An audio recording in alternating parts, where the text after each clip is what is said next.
Bonjour à tous, très heureux de vous retrouver ici en direct sur la homepage du Figaro.fr pour cette 41e émission des Clés de l'Immo. Les Clés de l'Immo, c'est ce rendez-vous hebdomadaire chaque vendredi ici en direct, vous rendre service avec un expert en plateau pour vous aider, vous qui cherchez à investir dans l'immobilier, à acheter une maison, un appartement, à revendre, vous vous posez beaucoup de questions. Eh bien justement, c'est notre credo, chaque semaine vous répondre avec un expert ici en plateau. Alors après les notaires, après le financement, après les taux de crédit, après les SCPI, aujourd'hui, on va ratisser large. Aujourd'hui, on va évoquer le marché de l'immobilier, mais aussi l'investissement, avec un des très grands professionnels de l'immobilier. Il est à la fois directeur d'une école des métiers de l'immobilier, il est aussi chroniqueur, il est aussi conférencier. On est très heureux de l'avoir ici en direct, c'est Henri Buzy-Cazot. Henri, bonjour. Bonjour Olivier. Alors, Henri, tout d'abord, président de l'IMSI, École des métiers de l'immobilier. Quelques mots sur l'IMSI. C'est une école qui fête ses 20 ans cette année et qui est l'une des principales institutions pour former tous les professionnels de la filière, des aménageurs, promoteurs, jusqu'à tous ceux qui gèrent, qui revendent les logements ou les bureaux.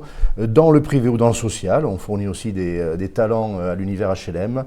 Voilà. Quelle ville, on peut dire, les villes? Alors, aujourd'hui, c'est Paris, c'est Lyon. Depuis cette rentrée, c'est aussi Toulouse, Bordeaux, Rennes, Pau. Voilà. Et avec une grande satisfaction, c'est que les jeunes ou les moins jeunes, il y a des situations de reconversion aussi qui veulent faire ces métiers-là, sont de plus en plus nombreux. Et ils ont raison parce qu'il y a du grain à moudre. Bon. Voilà. Et puis Henri, donc grand professionnel de l'immobilier, vous animez notamment des émissions sur Radio Imo, qui est ami, partenaire, qu'on salue. Et puis vous êtes aussi conférencier, notamment, c'est l'actualité. Tout le week-end, à partir de cet après-midi, vous allez animer des conférences au Salon de l'immobilier et de l'investissement qui est au Carrousel du Louvre. Oui. Quelques mots. Oui, alors 3 jours pour rencontrer bien sûr des promoteurs, des agents immobiliers, des conseils en investissement, des conseils en financement. Mais surtout, et c'est incroyable, hein, à l'heure de l'Internet, on se dit mais les ménages ils savent tout et donc ils ne vont pas prendre la peine de se déplacer au cœur de Paris, même si c'est agréable, ben si. C'est une 30aine de tables rondes pendant 3 jours sur tous les sujets que vous avez évoqués. On fait ça le comble. Alors c'est le cas l'an dernier, je ne peux pas préjuger de cette année, mais je suis sûr que ce sera au moins un si grand succès parce que les ménages veulent sécuriser leur choix. Ce sont les choix les plus engageants d'une vie. Il y a de l'argent pas n'importe quoi. Aussi, bien voilà. sûr. Et ils ont face à eux, et c'est un bonheur pour moi d'animer, de très grands spécialistes, de très grands experts qui leur disent la vérité. Voilà. Très bien. Et vous le voyez à l'écran, nous sommes d'ailleurs partenaires également, puisque Figaro Imo 9 édite un guide d'une 40aine de pages sur différents sujets justement de l'investissement, de l'achat, de l'acquisition, et qui sera distribué donc gratuitement au cours de ce salon qui démarre aujourd'hui, vendredi 11 octobre, et qui se termine dimanche, donc avec la présence bien sûr d'Henri qui sera présent pour différentes conférences. Alors on va démarrer. On y va. Pas de langue de bois. On démarre. Première question. Alors, c'est une question de Fabien. Fabien demande « Comment s'assurer d'un bon rendement avec le Pinel? Que pensez-vous d'investir à Nantes? Quel quartier dans le neuf? Nous souhaiterions investir dans un T2 à mettre en location et peut-être pour notre fils plus tard. » Alors, tout d'abord, le Pinel. Alors, on commence par la fin. On peut désormais faire cet investissement qui est un mécanisme qui vous permet de défiscaliser, de payer moins d'impôts tout en achetant un logement neuf que vous allez louer pendant une durée contractuelle qui peut être de 6 ans, de 9 ans ou de 12 ans. Et vous pouvez choisir au fil d'ailleurs de votre investissement cette durée. Vous pouvez acheter pour louer vos ascendants ou vos descendants. Donc ça peut marcher pour loger un fils qui va faire ça, notamment des études. Ce qui n'était pas le cas très avant. bien. Ça, c'est très bien. Petite précision, il va falloir que ce fils ou ce père, ce couple de parents, à qui on a envie aussi de rendre service, paie un loyer de marché. Ouais. Voilà, hein, c'est un point important, parce que on se fait rattraper par l'administration fiscale. À ce détail près, c'est un mécanisme puissant. Il est évident que la seule précaution à prendre, d'où la question, c'est le choix de la localisation. Alors quand j'entends Nantes, La réponse est dans la question. C'est l'une des villes les plus dynamiques de ce pays. Les besoins locatifs sont considérables. Quel que soit le quartier dans cette ville-là, aucun risque. Quel est le risque qu'on pourrait courir? C'est que la demande locative, une fois qu'on a fini de loger son fils, ou ses vieux parents qui peut-être après vont aller dans une résidence médicalisée, il faut trouver un locataire, on va dire, dans le marché. À Nantes, aucun problème. C'est la seule précaution à prendre. Quand vous voyez un programme, le promoteur lui-même, il a fait ce travail-là. Il s'est demandé si c'était valable, si ça méritait de lancer un programme. Ne faites pas confiance néanmoins. Voilà. Comment vous pouvez vérifier? Vous allez voir un agent immobilier, vous lui dites est-ce que vous avez une demande de location dans ce quartier? Si vous dit oui, on a une file d'attente, il faut y aller. Voilà. Si c'est plus modéré, interrogez-vous là-dessus. Mais soyez prospectifs, parce qu'on a aussi des quartiers en devenir. Absolument. Ouais. Et donc, il faut pas se dire, aujourd'hui, la demande est très faible. Si vous savez qu'une station de métro, par exemple, de tramway, si on parle de Nantes, va s'ouvrir, qu'on va prolonger une ligne, qu'il va y avoir peut-être un centre de conférence, de congrès qui va s'ouvrir. Voilà, tout ça, il faut le prendre en compte. Ça apporte de la valeur. Voilà. Absolument, et Henri a entièrement raison. D'ailleurs, Nantes a été dans le podium de notre palmarès des villes où investir en 2019, avec Toulouse et Lyon cette année. Donc évidemment, renseignez-vous, allez-y sur Figaro Immo, vous retrouverez toutes les informations où là, on cible des quartiers très précis. Bon, on est à 1h56 de Paris par le TGV. Bien sûr. Attractivité de l'arc atlantique, aussi forte poussée démographique, c'est-à-dire qu'il y a des besoins en logement qui sont énormes. Qualité de vie. À Nantes. Alors, on est à 4 500 € par mètre carré en moyenne dans le neuf, autour de 3 500 dans l'ancien. Alors, on peut dire que les prix sont élevés, ça augmente à Nantes. Bon, on est 2 à 3 fois moins cher qu'à Paris, mais en tout cas, c'est un... Oui, et si on parle de rendement, pour le Pinel, d'une manière générale, dans les villes qui valent la peine, qui ont une forte attractivité, aujourd'hui, on peut attendre entre 3,8 de rendement. Ça veut dire qu'aujourd'hui, le rendement boosté par le Pinel est très compétitif entre toutes les classes d'actifs, tous les supports qu'on peut choisir. Très bien, alors justement, à propos de rendement, c'est la question de Mathieu. Mathieu demande « L'investissement en Denormandie paraît intéressant sur le papier, mais est-ce vraiment rentable?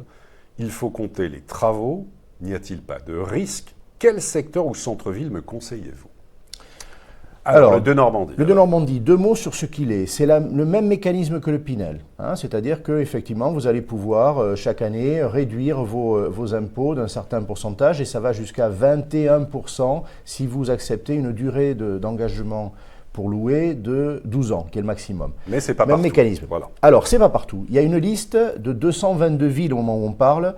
Pour être tout à fait honnête, ces villes moyennes, qui sont des villes dans lesquelles on veut faire venir les investisseurs, qui veulent se réveiller, gagner en attractivité, leur liste va s'allonger. Il y a des villes candidates, ça veut dire qu'on peut dire que dans l'année 2020, on aura sans doute quelques dizaines de villes en plus. Aujourd'hui, quoi qu'il en soit, dans ces 222 villes, un certain nombre d'entre elles ne posent aucun problème, elles ont une vraie attractivité. Pour d'autres, c'est une attractivité en devenir. Alors là aussi, il faut regarder. Il y a un petit bémol. Oui, bémol, parce que ça veut dire qu'il y a un pari. Ouais. Il y a un pari à faire. Si le gouvernement a regardé ces villes-là, avec bien sûr des demandes des maires en question, ça n'est pas pour rien. Mais regardez de près. On parle du montant des travaux. Ça, c'est pas un problème, puisque dans l'équation générale, c'est pris en compte. Quand vous allez voir le banquier, il faut évidemment financer ces opérations, il prend en compte le bien lui-même. Imaginons qu'il vaille 100 000 €, pourquoi pas. Il va falloir au moins 33 000 € de travaux pour que ce soit éligible. Vraiment avoir ça en tête. Très Donc important. on est sur un bien qui est dégradé. C'est pour conduire à la réhabilitation de ces cœurs de ville. C'est pas sans objet. Et bien sûr, le financement va porter sur les 133 000 € sur la somme des deux. Donc là-dessus, aucun problème. Ouais. Il faut se demander si les locataires seront au rendez-vous de l'histoire. Est-ce qu'il y a suffisamment d'entreprises? Est-ce qu'il y a suffisamment d'activités? Est-ce qu'il y a des projets d'arrivée d'entreprises? Est-ce qu'il y a des écoles, des grandes écoles, des antennes d'universités qui vont s'ouvrir dans les 3, 4, 5 ans? C'est les questions à se poser. Donc, c'est un pari plus délicat qu'autour du Pinel, on ne peut pas se le cacher. Très bien, effectivement, Henri a raison de le préciser. Alors, quelques villes qu'on peut citer peut-être comme ça, qui ont été évoquées dans différentes études, c'est Carcassonne, Auxerre, Pau, Saint-Nazaire, Grasse, qui ont été citées comme celles où il y aurait le moins de risques pour investir en de Normandie. Alors, Oui. peut-être vous n'êtes pas d'accord, Henri, mais Je suis d'accord avec cette liste. On pourrait citer Albi aussi. Albi aussi. Alors, ce sont des villes moyennes. Aujourd'hui, il faut en revenir aussi à ce que veulent les ménages. Ils ont envie de qualité de vie. On le voit. Je crois même que le Figaro Magazine, voilà, avec la campagne, est en train de parler de cette volonté de retour à des zones où il y a moins de tension à tous égards. Tension sur l'immobilier, tension sur la vie. Et donc, les villes que vous avez citées, d'autres sont des villes belles, avec souvent une histoire. Elles se sont endormies ces 20, 30 ou 40 dernières années. Elles sont en train de se réveiller. Elles ont toutes des élus à leur tête, quel que soit leur bord, qui franchement se bougent. Et donc, oui, ces villes-là sont intéressantes, très clairement. Très bien.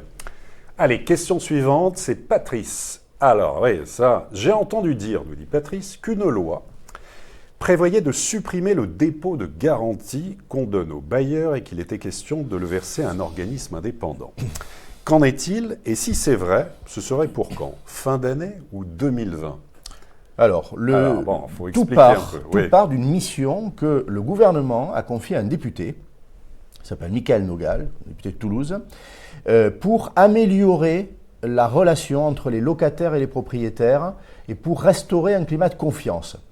Est-ce qu'on l'a aujourd'hui, ce climat de confiance? Pas toujours. Vous évoquez la question de dépôt de garantie. Le dépôt de garantie, c'est quelque chose que le locataire verse quand il entre dans les lieux et qui vient garantir le propriétaire pour le cas où il y aurait des dégradations, pas volontaires, mais des dégradations, parce que c'est comme ça, on peut casser un élément, en dehors de l'usure. Ouais. Et le propriétaire dit, mais moi je vais conserver une partie parce que je dois faire des travaux. C'est ça le dépôt de garantie. Et c'est un litige énorme puisqu'on dit que 65% des litiges entre propriétaires... La cause majeure des litiges, avec des propriétaires qui ne le rendent pas, qui mettent trop de temps, qui le rendent amputé d'une partie, ils ne démontrent pas pourquoi, etc. Bon. Globalement, il y a des choses à faire pour améliorer la relation entre propriétaires et locataires. Alors, est-ce que le député propose de le supprimer? Non. Non. Il propose simplement que, s'agissant des propriétaires qui gèrent eux-mêmes, ils soient déposés dans un organisme qui serait une banque spécialisée en quelque sorte. Indépendant ou quelle gouvernance il y aurait? Alors, il imagine d'abord des organismes sur le territoire qui seraient privés, je m'empresse de le dire. On avait parlé il y a 2-3 ans de la Caisse des dépôts qui est un bras armé de l'État, pas du tout. C'est pas pour faire passer l'argent à l'État, simplement qui serait spécialisé dans la conservation de ces dépôts. Et le député dit, lorsque certains propriétaires rechignent à le restituer, et on ne sait plus s'ils ont utilisé l'argent ou pas, et ça fait des litiges, là au moins il serait figé, il serait quelque part cet argent-là, il serait protégé. Alors pour les professionnels qui gèrent, ce serait le même régime. Aujourd'hui, les professionnels n'ont pas envie, ils font valoir que eux, quand ils détiennent le dépôt de garantie, il est protégé par une garantie financière, par une assurance. Et c'est vrai que les litiges, quand il y a un professionnel qui gère, sont infiniment moins nombreux que lorsqu'un particulier gère lui-même. Donc, il y aura toujours un dépôt de garantie. Est-ce qu'il faudra le déposer quelque part lorsque on est géré directement par son propriétaire? Ça, c'est possible. C'est une proposition. Quand la loi ne serait pas votée, si cette proposition de loi arrive à son terme, avant la mi-2020. Voilà, donc un changement de régime en 2021, si c'était le cas. Bon, à suivre, et puis il faudrait voir aussi sur la grille de vétusté. Je pense que c'est lié, c'est très important. Alors le rapport propose qu'il y ait enfin une grille de vétusté, c'est-à-dire qu'on ne discute plus à l'infini pour savoir si on a usé la moquette ou si on l'a dégradée. Voilà. Allez, question de l'IA, très concrète. Quelles sont les villes les moins chères près de Paris et qui vont prendre justement de la valeur avec les futures gares de métro ou alors les JO? Alors, c'est la bonne question et elle ne vaut pas que pour Paris.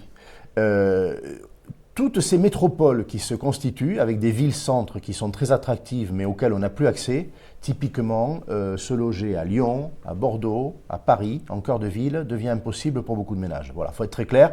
Et si des candidats au municipal disent « vous devez m'élire parce que je vais arranger ça », ils mentent.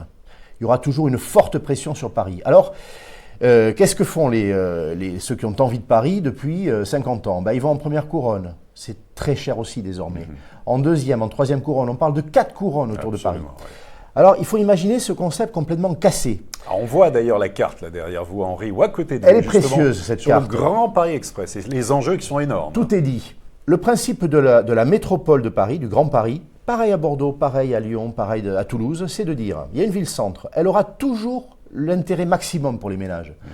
il y aura toujours tous les musées à Paris, les salles de spectacle, les meilleures écoles, etc. Bon. En revanche, on va imaginer que grâce à des infrastructures de transport, de manière radiale, on va faire des rayons. Il faudra qu'en habitant loin de Paris, dans ce qu'on appelle les clusters, qui vont être des centres d'intérêt, il y en a 68, avec une gare au cœur de chaque pôle, on puisse en une demi-heure être à Paris, une demi-heure. Donc on va avoir, si je m'autorise l'expression, le beurre, l'argent du beurre. On va avoir la possibilité d'être à Paris, mais on va vivre dans des lieux beaucoup moins chers, 3-4 fois moins chers. C'est ça l'histoire, 3-4 fois moins chers. Alors, il faut s'intéresser à quelle ville? Des villes auxquelles non seulement on ne pensait pas, mais auxquelles même on pensait en faisant la moue un peu. Villejuif, Villetaneuse, La Courneuve. Saint-Denis a déjà été réhabilité. Saint-Denis, avec le projet, je crois qu'on va en parler, des Jeux Olympiques, qui déjà a beaucoup monté en cote et en changement d'image, va encore monter. Toutes ces villes que j'ai citées, ça veut dire qu'il y a des villes de l'Ouest et des villes de l'Est parisiens, sont réhabilitées. Parce que les nouveaux transports, les lignes qui vont se créer, ligne 15 en particulier, vont faire qu'on va être tout à côté de Paris pour une qualité de vie majorée. Et là, il y a un pari à faire. C'est là qu'il faut investir aujourd'hui, c'est très clair. À suivre également, bien sûr, la ligne, notamment la ligne 15 Sud, qui va d'ici les Moulineaux, Pont-de-Sèvres jusqu'à Noisy-Champs, dont les travaux ont démarré.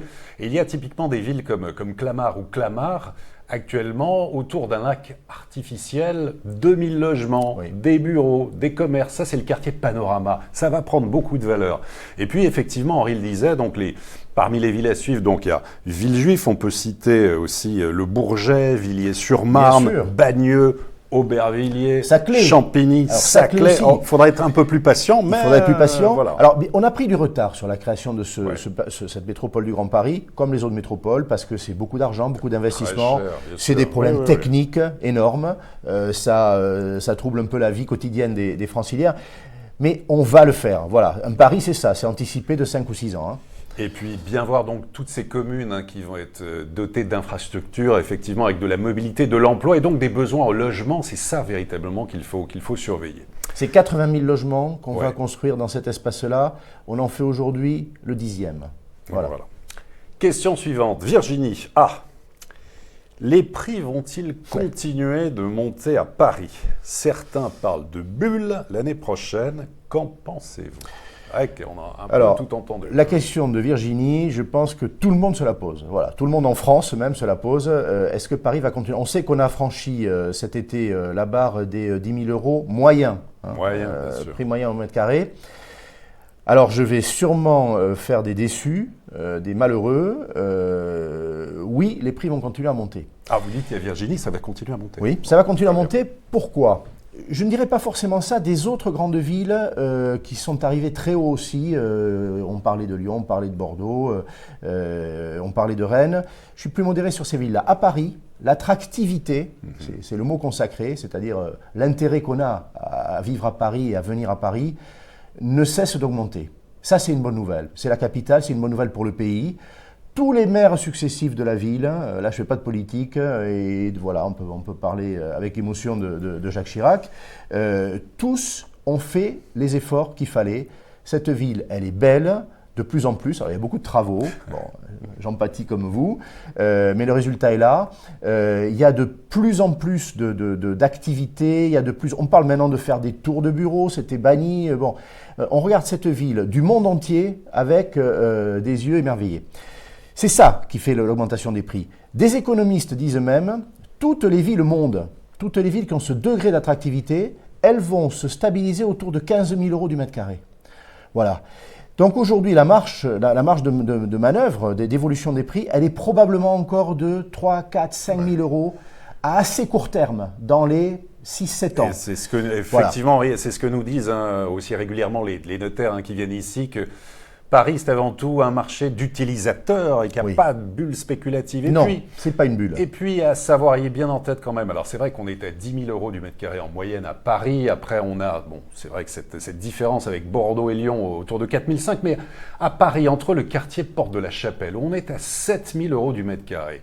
Et Odéon, 17 000 euros du mètre carré. Vous avez au sein de la même ville 10 000 euros d'écart au sein de la même ville. Oui. Il y a une fracture des territoires en matière de logement, là aussi à Paris. Alors, important. c'est la vérité. Maintenant, il faut noter une chose, c'est que cet écart type, comme on dit, c'est-à-dire l'espace qu'il peut y avoir entre les 10 000 euros moyens et puis le maximum, le minimum, ça s'est beaucoup réduit. Pourquoi ? Parce que l'urbanisme parisien, c'est vrai des autres grandes et belles villes de notre pays, a fait qu'on a réhabilité tous les quartiers.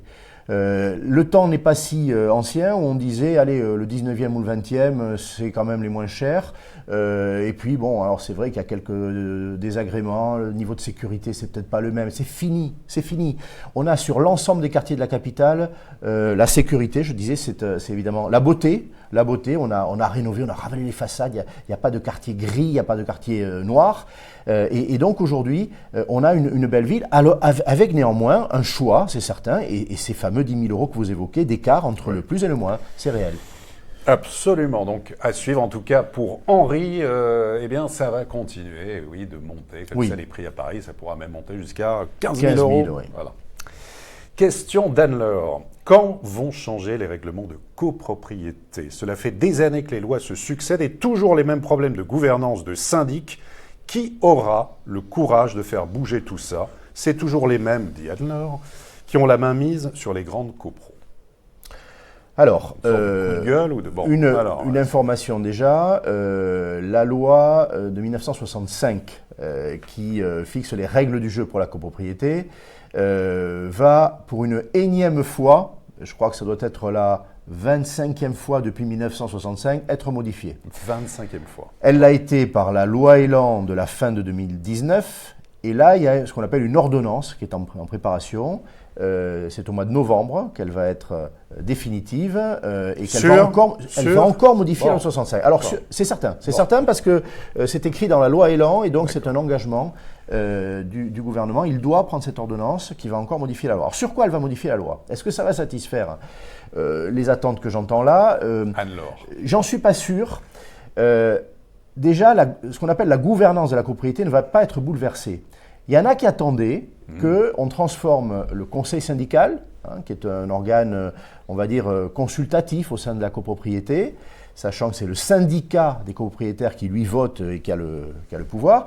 Ce syndicat, on s'est dit, il va devenir un peu un conseil d'administration d'entreprise et en fait, il va avoir le pouvoir.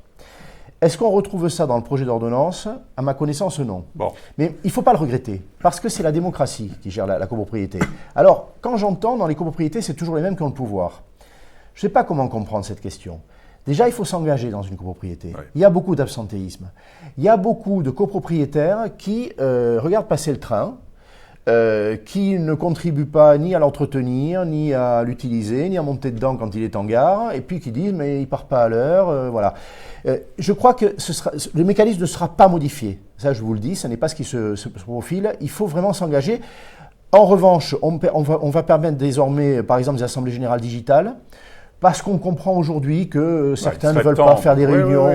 Mais ça veut dire que c'est pour remédier à l'absentéisme, engagez-vous dans la copropriété. Quand vous dites « je n'ai pas le pouvoir », mais prenez-le, contribuez à ce pouvoir. Très bien. Question suivante. Alors c'est Eric. Que pensez-vous du crowdfunding immobilier ? J'hésite à investir, j'habite Strasbourg, je voudrais placer un peu d'argent pour voir si ça marche. Y a-t-il des portails à éviter et d'autres qui sont mieux ? Bon, très bonne question. Réponse rustique, j'y crois.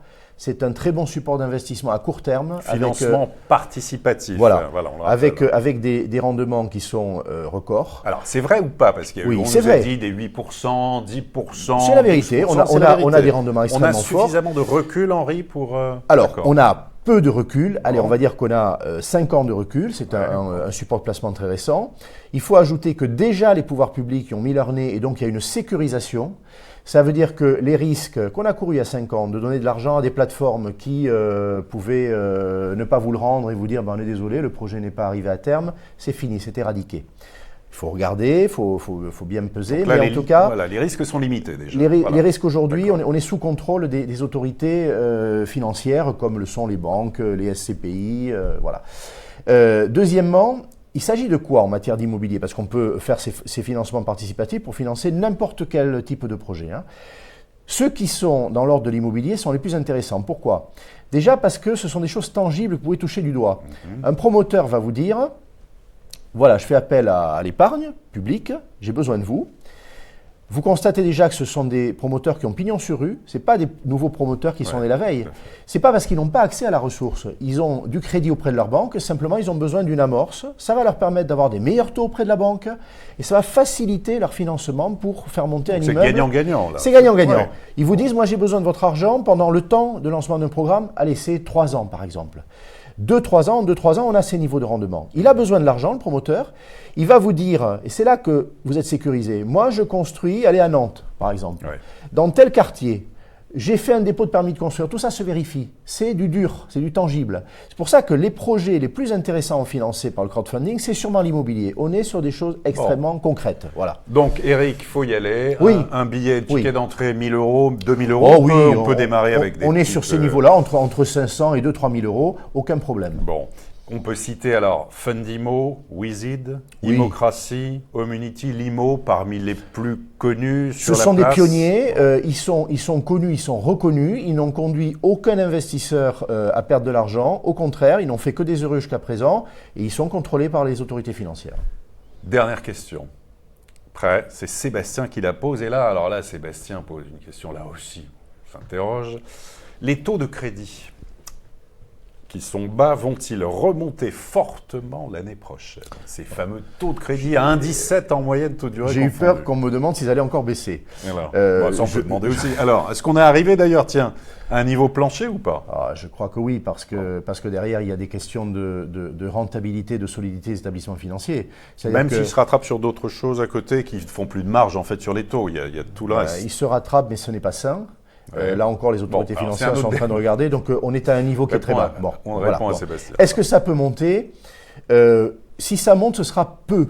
Parce que les banques centrales, la Banque centrale européenne, puisque nous sommes dans la zone euro, va continuer à maîtriser ces taux. Pourquoi? Parce que l'accès aisé au crédit, tous azimuts, pas que pour l'immobilier, c'est la croissance et la consommation facilitée. La BCE aujourd'hui n'autorisera jamais une remontée des taux très forte. Là où on est aujourd'hui, allez, on va dire pour un financement en immobilier à 1, 1,2, on peut être en dessous, mais 1, 1,2, 1,4, est-ce qu'il faut craindre en 2020, 2021 d'être à 1,8, 2 ou 2,20? Non. Même en cas d'événement économique majeur? Je ne le crois pas. A priori, non. Je ne le crois pas. Alors, j'exclus toute catastrophe qui affecterait la zone euro ou l'un de ces pays. Ou qui a un impact chez nous. Non, je ne crois pas ça. Et donc, ça veut dire que si les taux remontent, ils devraient remonter un peu, notamment pour sécuriser les banques. Parce qu'il faut qu'elles puissent faire de la marge, c'est sécuriser leur structure financière. Mais si on prend ce qu'on appelle 10 points de base, du 0,10 par exemple, du 0,15, ça ne va pas changer la vie de l'emprunteur, fondamentalement, mais pas au-dessus. Le risque n'existe pas. Bon. Eh bien, voilà. Il est 13h30. Merci infiniment, Henri Buzicazo. Merci, Olivier. Ça s'est bien passé? Je n'ai pas souffert. Est-ce que vous reviendrez, Henri? Avec beaucoup de bonheur, parce que informer le public, franchement, c'est une mission supérieure. Vous le faites très bien. Je suis heureux d'y avoir contribué. Voilà, il a pris l'engagement. Et si vous voulez retrouver Henri Buzicazo en live, eh bien, allez au Salon de l'immobilier, de l'investissement et de l'immobilier qui se déroule tout le week-end jusqu'à dimanche. C'est au Carrousel du Louvre. Eh bien voilà, vous êtes présents dès cet après-midi et jusqu'à dimanche soir. En attendant, bien, excellente journée à tous. Très bon week-end. Dès une prochaine édition des Clés de l'Immo.